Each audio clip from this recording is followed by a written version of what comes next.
Hi friends, मैं हूं अजय और इस वीडियो का टॉपिक है नेटवर्क एलिमेंट्स। नेटवर्क एलिमेंट्स क्या होता है, कितनी तरह का होता है। वैसे यहाँ टॉपिक में लिखा हुआ है पैसिव एंड एक्टिव एलिमेंट्स, लेकिन इसे अच्छे से समझते हैं ये क्या होता है। पहले समझते हैं नेटवर्क किसे कहते हैं। तो हम लोग इस सब्जेक्ट में इस टॉपिक में जो बात कर रहे हैं ये है इलेक्ट्रिक नेटवर्क। इलेक्ट्रिक नेटवर्क बहुत तरह के होते हैं।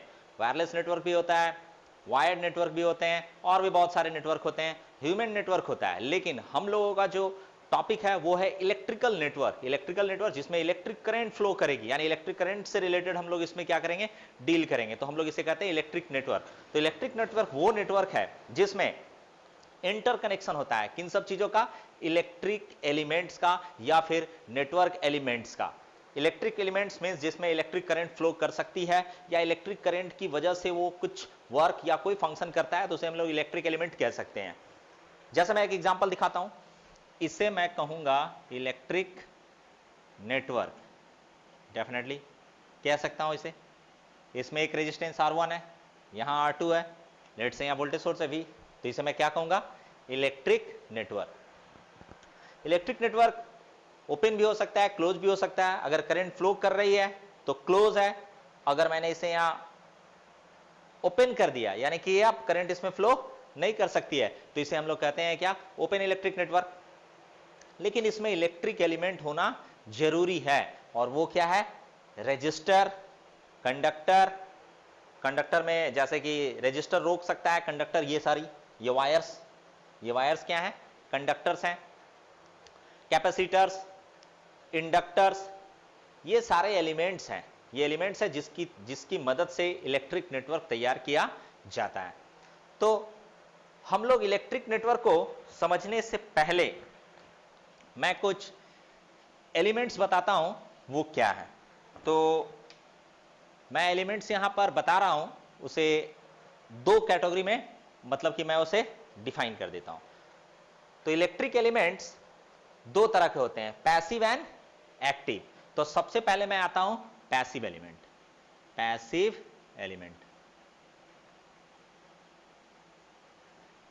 एलिमेंट यानी कि electric passive element.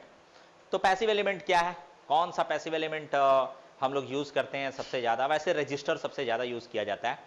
Passive element पहले डिफिनेशन के मुताबिक किसे कहेंगे, पैसिव एलिमेंट वो है जो एनर्जी कंज्यूम करती है, उसके के पास एनर्जी देने के लिए नहीं होता है, मतलब एनर्जी दे नहीं सकती है, तो उसे हम लोग क्या कहेंगे, पैसिव एलिमेंट। एग्जांपल, अगर मैं इसे यहां पर रखूं और ये यहीं कहीं रहेगा, ये अपने मर्जी से कहीं नहीं जा सकता है, तो इसे मैं क्या कहूंगा, ये है पैसिव एलिमेंट। लेकिन हम लोग काम कर सकते हैं, आप काम कर सकते हैं। ये सब क्या है, एक्टिव एलिमेंट है, यानी कि जो एनर्जी डिलीवर करे उसे एक्टिव एलिमेंट कहते हैं।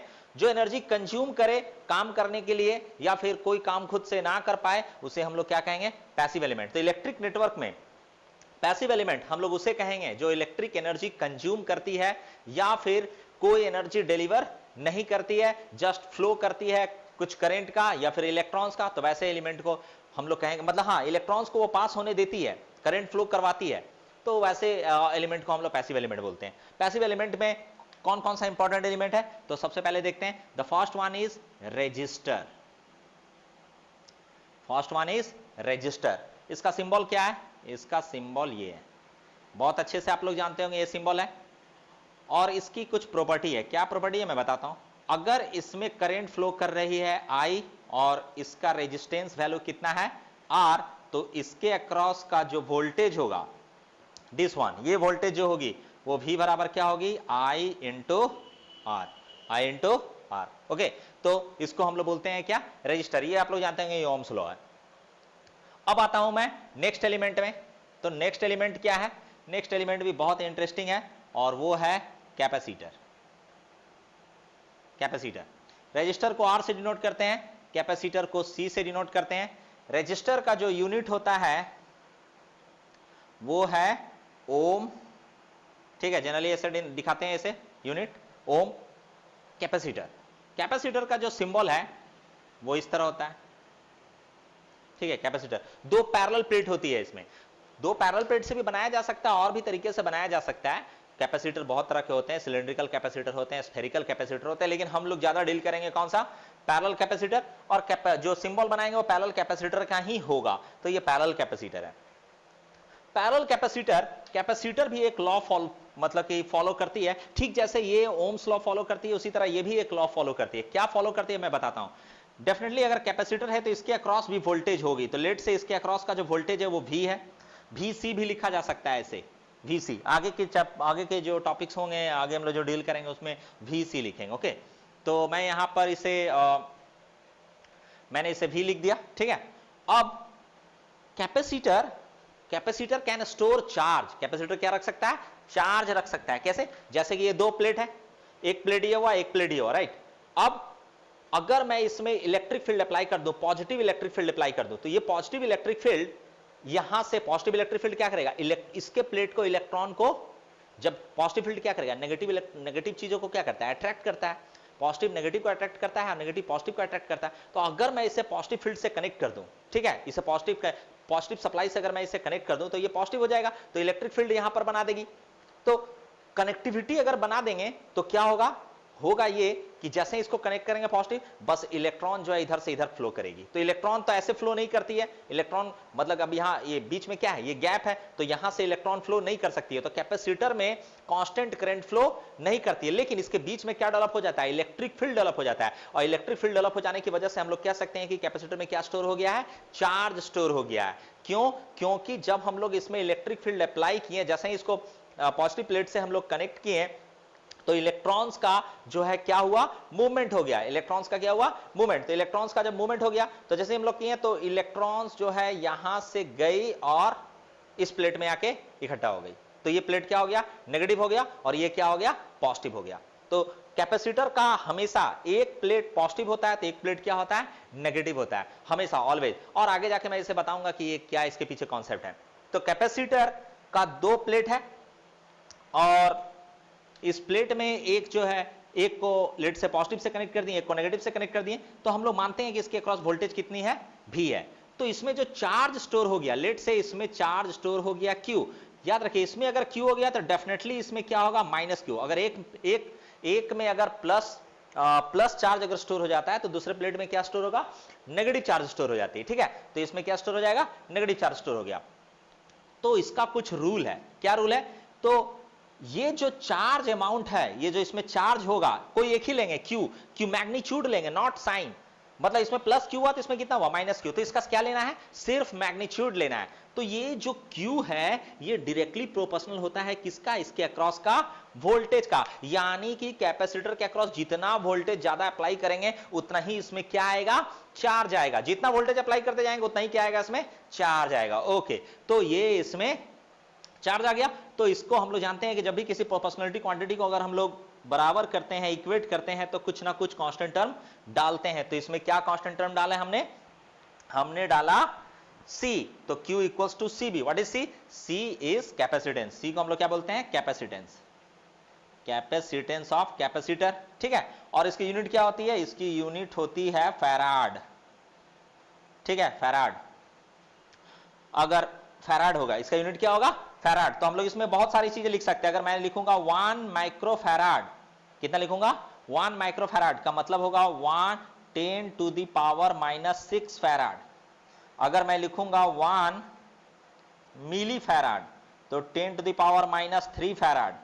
और अगर मैं लिखूंगा, क्या लिखूंगा मैं? हाँ, मैं लिखूंगा कि 1 नैनोफैराड तो कितना? 10⁻⁹ फैराड।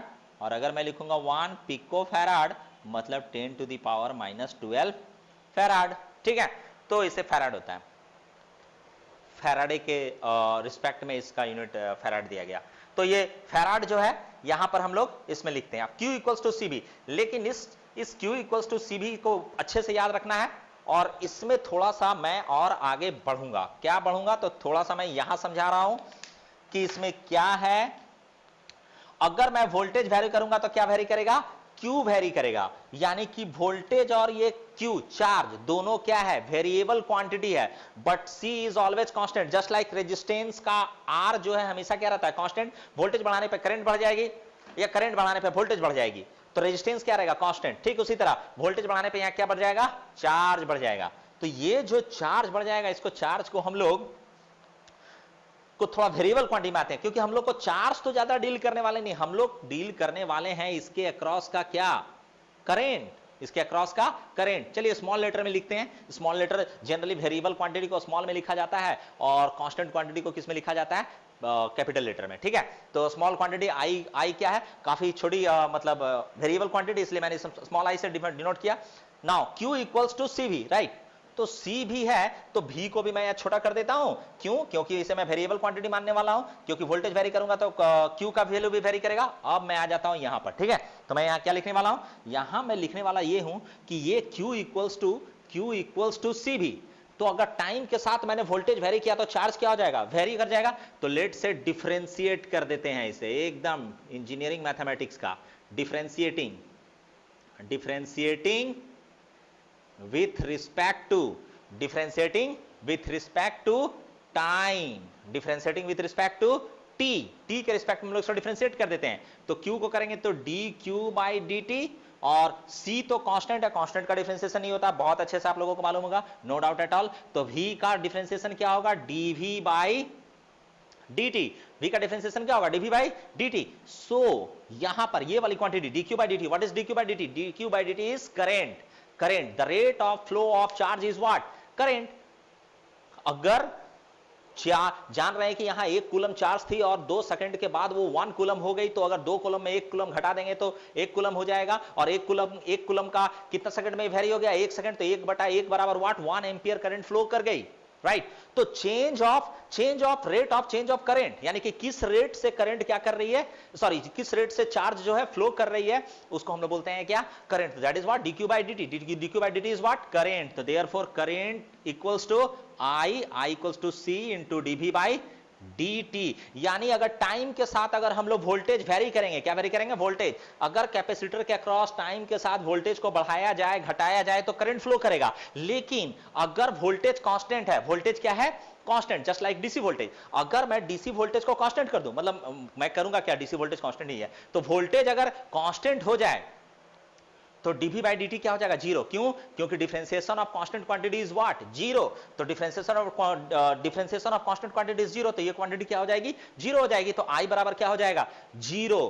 यानी कि अगर कैपेसिटर के अक्रॉस कांस्टेंट वोल्टेज अप्लाई कर दिया जाए तो उसके अक्रॉस कोई करंट फ्लो करने वाली नहीं है, उसमें करंट तभी फ्लो करेगी, ये आई तभी होगा जब क्या इसके अक्रॉस वेरी करेगा, वोल्टेज। यानी टाइम के साथ वोल्टेज को क्या करना है, वेरी करना है। तो हम लोग कह सकते हैं कि एसी करंट यानी अल्टरनेटिंग करंट और वेरिंग करंट जो टाइम के साथ क्या कर रहा है, वेरी कर रहा है, that can flow through the capacitor. वो करंट जो है कैपेसिटर के अक्रॉस क्या कर सकती है, फ्लो कर सकती है। लेकिन जो वोल्टेज कांस्टेंट है, यानी कि जो वोल्टेज टाइम के साथ जो है मतलब कि वेरी नहीं कर रही है, तो उसमें कोई करंट फ्लो नहीं करेगी। याद रखिए, कैपेसिटर में करंट तभी फ्लो करेगा जब वोल्टेज का अमाउंट क्या किया जा रहा है, उसके अक्रॉस वेरी किया जा रहा है, तो करंट फ्लो करेगी। अगर वोल्टेज कांस्टेंट कर दिया गया है तो करंट फ्लो नहीं करेगी। जब तक वोल्टेज वेरी करेगा तब तक चार्ज वेरी करेगा, और जब तक चार्ज वेरी करेगा तब तक क्या वेरी करेगा, करंट, मतलब सॉरी वोल्टेज वेरी करेगी, मतलब करंट बढ़ेगा या फिर घटेगा, या फिर अगर कांस्टेंट रेट से अगर हम वोल्टेज को चेंज कर रहे हैं, यानी कि dv by dt is constant,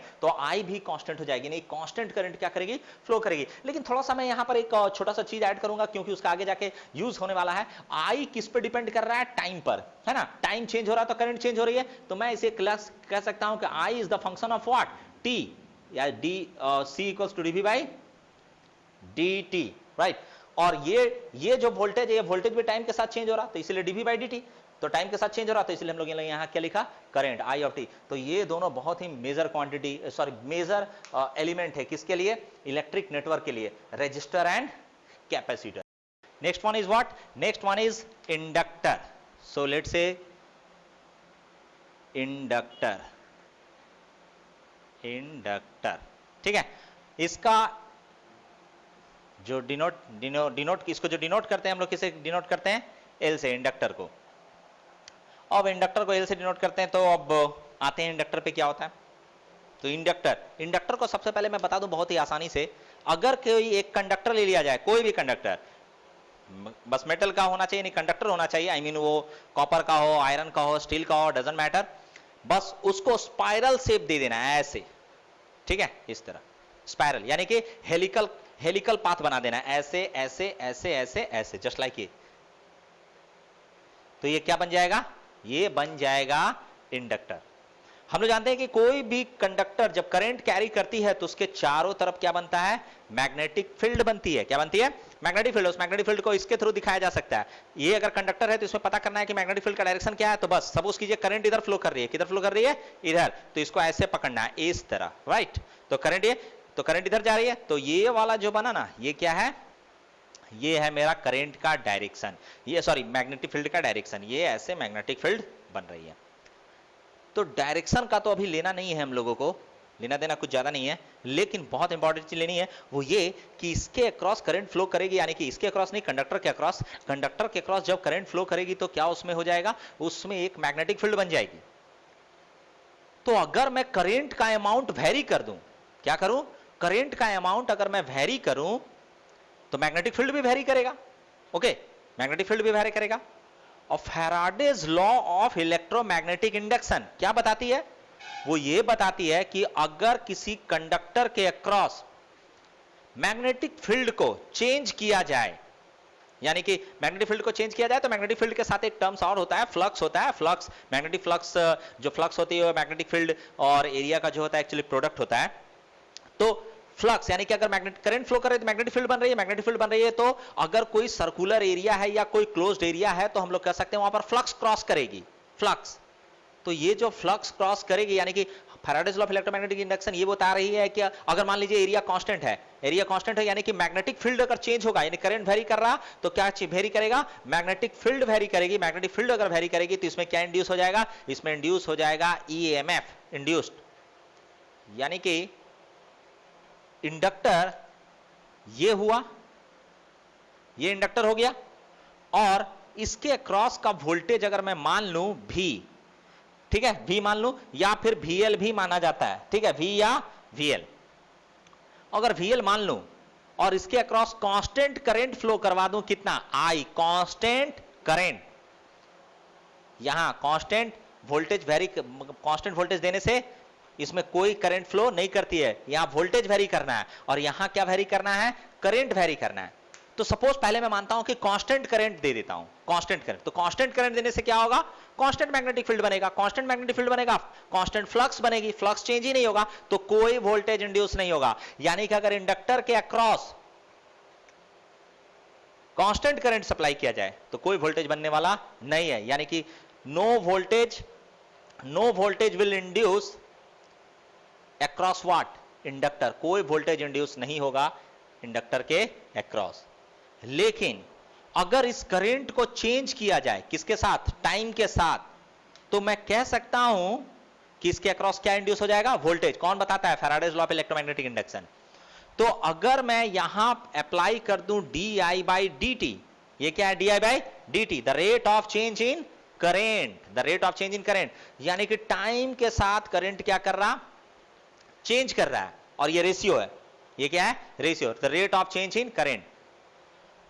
तो यानी कि यहां पर कौन सा करंट फ्लो करवाना है, I ऑफ t, यानी कि ऐसा करंट जो टाइम पे डिपेंड करता है, टाइम से इंडिपेंडेंट मतलब कांस्टेंट है, मतलब कोई वोल्टेज इसके अक्रॉस इंड्यूस होने वाली नहीं है। लेकिन अगर ये करंट वेरी कर रहा है टाइम के साथ, तो इसके अक्रॉस का जो वोल्टेज होता है VL, वो डायरेक्टली प्रोपोर्शनल होता है the rate of change in current, the rate of change in current. आया है वहीं से, Faraday's law of electromagnetic induction से। कैसे, क्योंकि वो भी यही बात बताए हैं कि the EMF induced across any conductor is equal to what, is equal to the rate of change in magnetic flux. यानी मैग्नेटिक फ्लक्स अगर किसी कंडक्टर के अक्रॉस चेंज हो रहा है मैग्नेटिक फ्लक्स, तो मैग्नेटिक फ्लक्स अगर चेंज होगा तो उसमें क्या इंड्यूस हो जाएगा, ईएमएफ। और ये मैग्नेटिक फ्लक्स की वजह से ही क्या, और ये मैग्नेटिक फ्लक्स जो बन रही है वो किसकी वजह से बन रही है, इस करंट की वजह से, करंट फ्लो होने की वजह से इसमें क्या बना, मैग्नेटिक फील्ड। अब करंट वेरी कर रही है तो क्या वेरी कर रही है, मैग्नेटिक फील्ड वेरी कर रही है, और मैग्नेटिक फील्ड अगर वेरी कर रही है तो डेफिनेटली ये जो हम लोग कह सकते हैं कि इसके क्रॉस क्या इंड्यूस हो रहा है,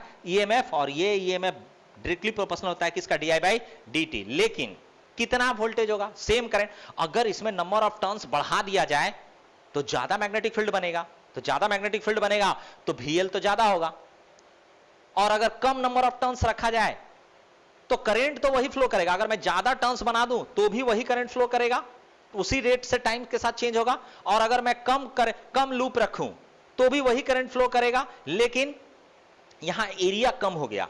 यानी ये क्वांटिटी तो और ऐसा है कि वोल्टेज ज्यादा होगा कम होगा जब नंबर ऑफ टर्न्स ज्यादा करेंगे और कम करेंगे। तो नंबर ऑफ टर्न्स ज्यादा करेंगे और कम करेंगे, यानी यहां एक क्वांटिटी और चाहिए जो इसके फिजिकल स्ट्रक्चर पर डिपेंड कर रही है। किसके स्ट्रक्चर पर? फिजिकल। जस्ट लाइक कैपेसिटर का सी जो है ये फिजिकल स्ट्रक्चर पे इसका डिपेंड करता है। अगर इसकी डिस्टेंस को बढ़ा दिया जाए कैपेसिटर का डिस्टेंस को, तो इसका कैपेसिटेंस क्या होगा? बढ़ेगा और घटेगा। ठीक उसी तरह अगर इसमें नंबर ऑफ टर्न्स को बढ़ाया जाए और घटाया जाए तो इसका कोई वैल्यू है, बढ़ता घटता है, जिसको बोलते हैं क्या? इंडक्टेंस। उसको क्या बोलते हैं? इंडक्टेंस। तो मैं यहां VL बराबर क्या लिखूंगा? L into DI by dt. L V equals to L into DI by dt. What is this L? L is constant and it depends on one. It depends on physical structure of, physical construction of what? This inductor. Number of turns, area कितना cover किया, and all this thing. लेकिन हम लोगों को actually construction या deal नहीं करना है, वो आप लोग शायद सेकंड सेमेस्टर वगैरह में पढ़े होंगे या पहले पढ़े होंगे। ठीक है, तो ये जो है, ये जो इंडक्टर है, इस इंडक्टर को हम लोग कांस्टेंट मानेंगे। ठीक है, कि एक इंडक्टर है तो उसका वैल्यू क्या है? ये constant, that is what? Inductor. और इसको हम लोग बोलते हैं एल को इंडक्टेंस। इसके वैल्यू को, किसके? इसके वैल्यू को, डिवाइस को बोला जाता है इंडक्टर। ठीक, इसको बोला जाता है कैपेसिटर, और उसके वैल्यू को क्या बोला जाता है? कैपेसिटेंस। ठीक इसी तरह इसके वैल्यू को क्या बोला जाता है? Inductance. Value is inductance, inductance. और इसकी यूनिट क्या होती है? इसकी यूनिट होती है हेनरी, हेनरी। ओके, और कैसे इसको लिखते हैं हेनरी को? तो हेनरी को कुछ इस तरह बिल्कुल वैसा ही लिखेंगे, just like 1 henry means 1 henry, और 1 मिली हेनरी मतलब 10 to the power -3 henry, 1 microhenry means 10 to the power -6 henry. ये वैल्यूज काफी कम होते हैं और इसीलिए इन सब यूनिट का इस्तेमाल किया जाता है, यानी फिक्स वैल्यूज का, माइक्रो, मिली का। और नैनो अगर लिखूंगा तो 10 to the power -9 henry, and pico लिखूंगा तो 10 to the power -12 pico henry, right. तो ये सारे क्या हैं? इसके स्टैंडर्ड यूनिट्स हैं जिसका हम लोग आगे जाके यूज करेंगे। तो ये तीन चीज आप लोगों को समझ में आ गई होगी, कैपेसिटर, इंडक्टर और इससे पहले रेजिस्टर। ठीक है, तो डेफिनेटली आप लोग इसको नोट कर लेंगे, ये जितनी भी चीजें हैं इसको भी आप लोग नोट कर लेंगे, और साथ में आप लोग इसको नोट करके और जो नोट्स में है उसे भी नोट कर लीजिएगा, क्योंकि इसका ज्यादा यूज है। जो नेटवर्क थ्योरी है, ये सब्जेक्ट या फिर जो भी नेटवर्क में हम लोग पढ़ते हैं, इलेक्ट्रिक नेटवर्क में, इसका काफी इंपॉर्टेंस है। Okay, thank you.